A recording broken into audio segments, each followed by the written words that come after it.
Good evening students. हम आज मौर्य साम्राज्य की स्थापना के बारे में पढ़ेंगे। तो देखते हैं मौर्य साम्राज्य की स्थापना किस प्रकार हुई। तो आज पॉइंट रहेगा अपना मौर्य साम्राज्य।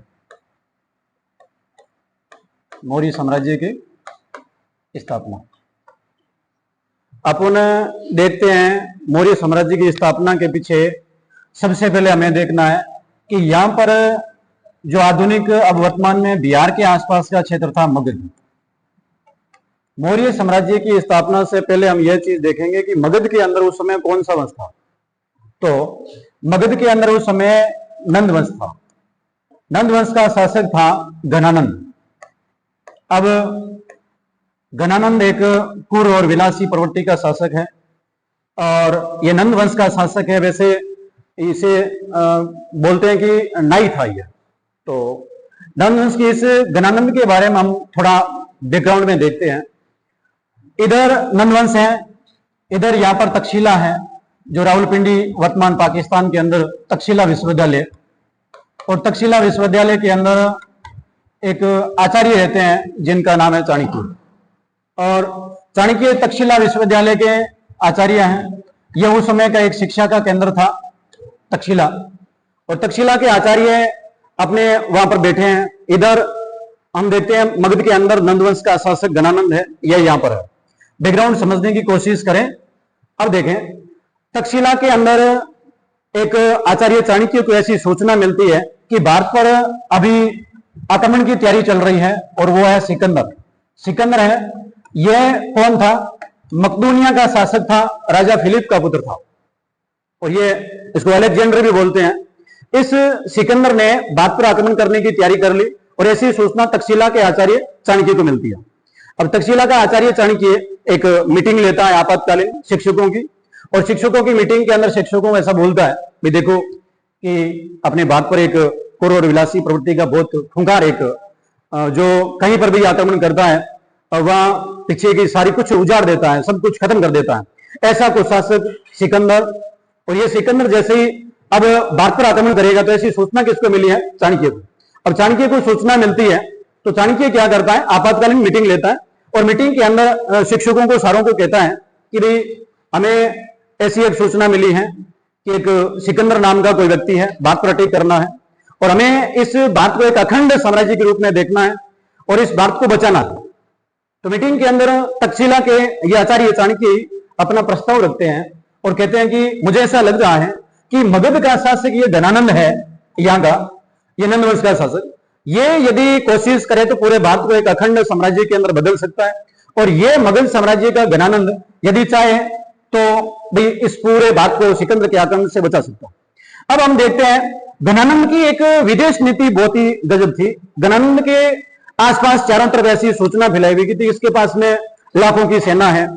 अब ऐसी सूचना वाकई में ऐसा हो या नहीं हो, लेकिन इतिहासकार हमें ऐसा बताते हैं कि इसके अंदर जो नंद वंश का शासक घनानंद है, इसकी विदेश नीति तगड़ी थी। तो लोगों को, आसपास के लोगों को ऐसा पता था कि हो सकता है घनानंद एक बड़ा ही शक्तिशाली शासक हो।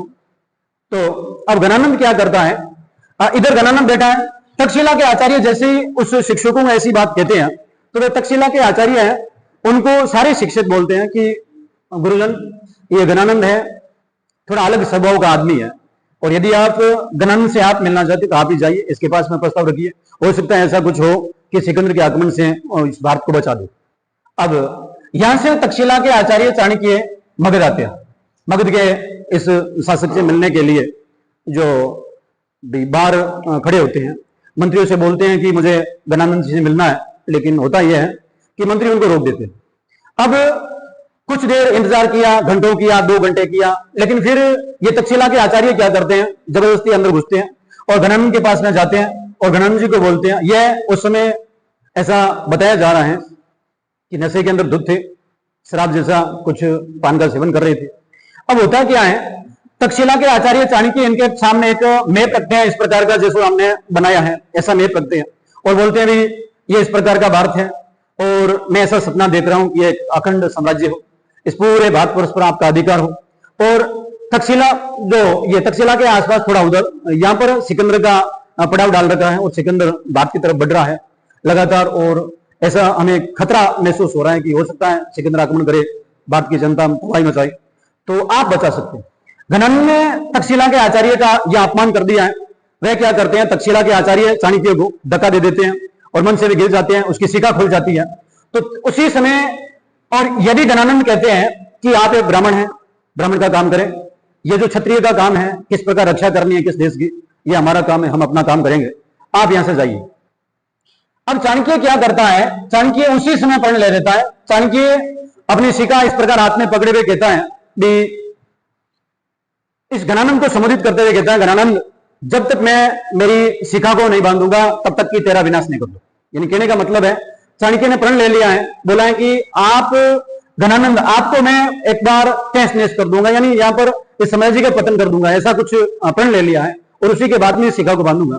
अब यहां से तक्षशिला के आचार्य निकल जाते हैं, लेकिन अब तक्षशिला के आचार्य जैसे ही 2 किलोमीटर 3 किलोमीटर जाते हैं तो उनको ऐसा आभास होता है कि यार मैंने क्या कुछ ज्यादा ही दिया है, अब यह एक शासक है, हमसे कैसे इस प्रकार मान लो जो बर्बाद होगा।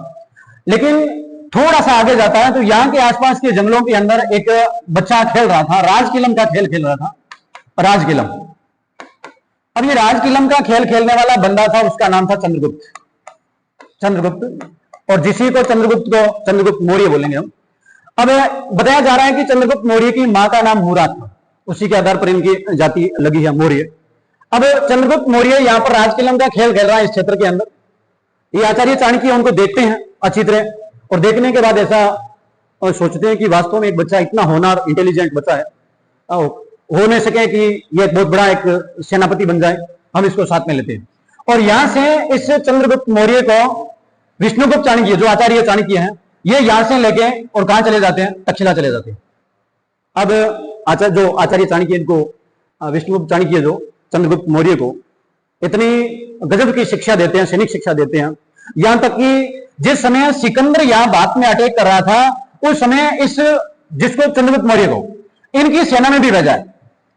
लेकिन थोड़ा ये सिद्धांतवादी व्यक्ति था और सिकंदर के सेना के अंदर कुछ समय रहा है, उसके बाद निकल गया, वापस तक्षशिला चला गया। और उसके बाद में हम देखते हैं लगभग 322 बीसी की बात है, 322 बीसी, ईसा मसीह के जन्म से 322 वर्ष पहले।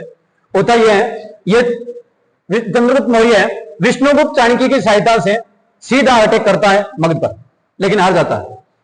ये इसकी हारने के बाद में भी एक बहुत बड़ी गलती भी बताया है।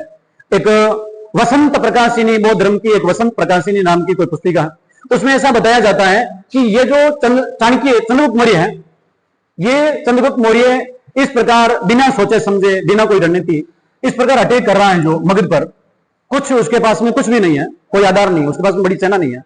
तो इसको बोलाएंगे जैसे एक बालक जो एक फुली हुई रोटी है, गर्म रोटी है, उसको बीच में से काटने का प्रयास करता है, बीच में से तोड़ने का प्रयास करता है, ठीक उसी प्रकार ऐसे कुछ संज्ञा देते हैं इसको। उसके बाद में ये वापस जाता है, कौन, ये जो चंद्रगुप्त मौर्य, चंद्रगुप्त मौर्य वापस जाता है, और वापस कहां पर, तक्षशिला के आचार्य के पास में चला जाता है, विष्णुगुप्त चाणक्य के बाद में।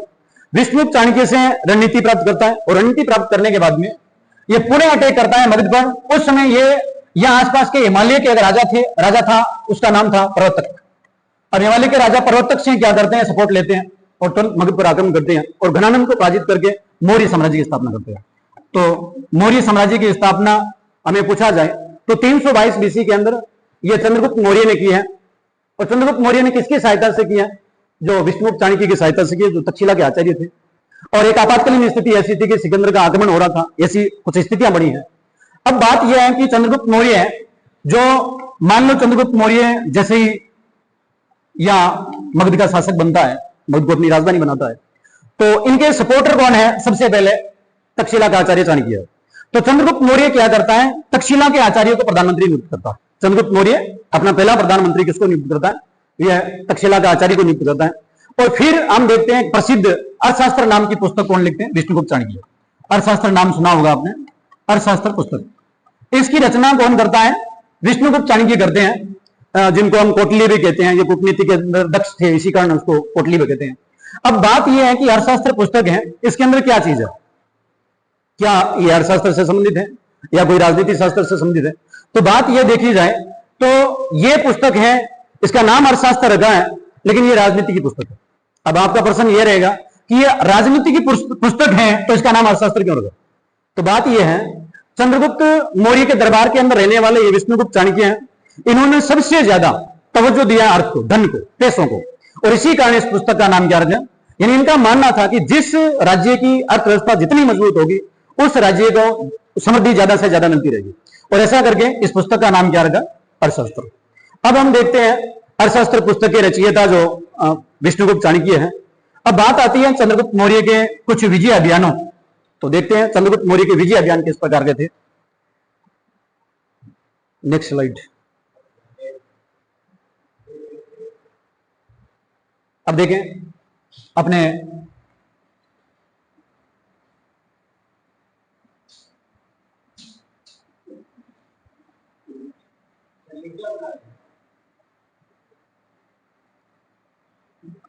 जो इंडिया का मैप हम इसी प्रकार देख रहे हैं, यहां पर मगध है। बात यह है, अब हम किसकी बात कर रहे हैं? चंद्रगुप्त मौर्य के। चंद्रगुप्त मौर्य के चंद्रगुप्त मौर्य के विजय अभियान कैसे?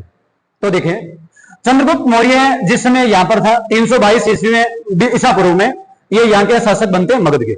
अब मगध के अंदर मौर्य साम्राज्य की स्थापना हो चुकी है और नए नए राजा चंद्रगुप्त मौर्य जी बैठे हैं, और इधर प्रधानमंत्री जी विष्णुगुप्त चाणक्य हैं, अलग अलग तकनीकियां बता रहे हैं, नई नई नीतियां इनके सामने रख रहे हैं।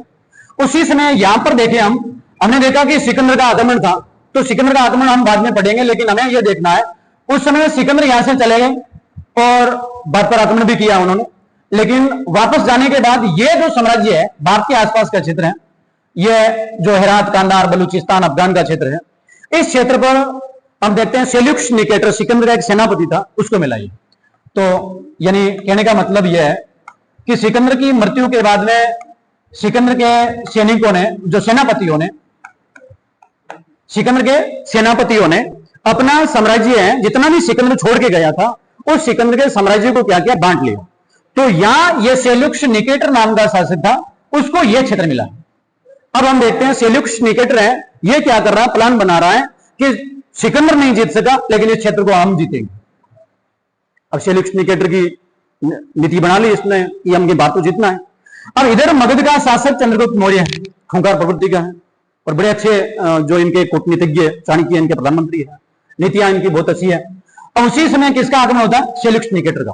चंद्रगुप्त मौर्य सामने अटैक करता है और इस सेल्यूकस निकेटर को क्या कर देता? पराजित कर देता। बहुत बड़ी उपलब्धि है इनकी।